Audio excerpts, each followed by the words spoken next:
I had to be honest with you, man. I'm even shaking right now being on this show. I'm a big time introvert. How you address it is you face it.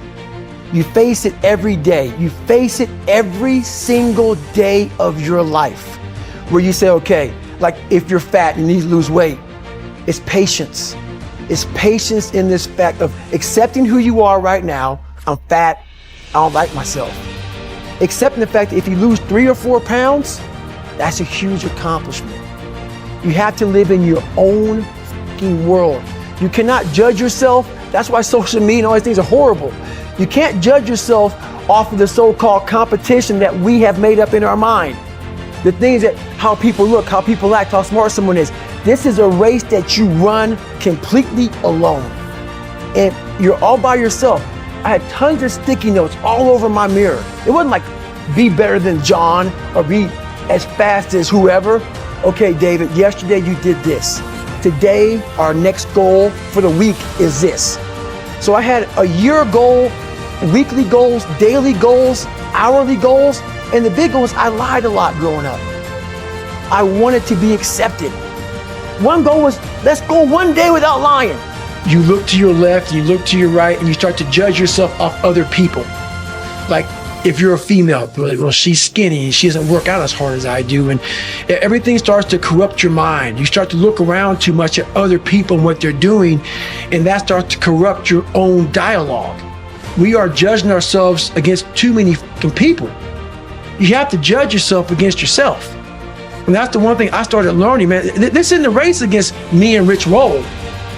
This is a race against David Goggins and David Goggins alone. And once you can silence all that bullshit, all the outside interference and things that are attracting your mind to everything, you can then start to grow in realizing I'm stressed out for no reason. This is my own little race.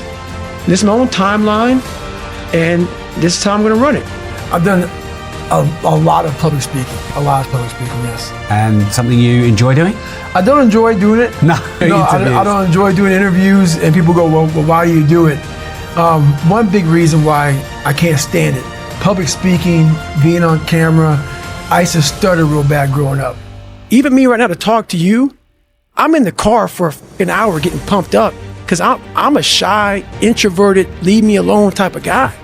Like, I'm still that motherfucker who is 6 years old, at a play, who can't say his line because I know I'm going to stutter in front of 5 people.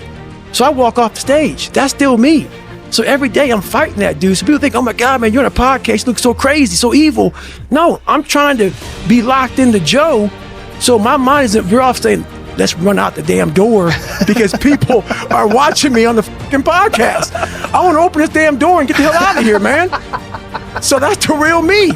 So I'm not sadistic, man. I'm focused on what I have to do to stay locked into the game of life.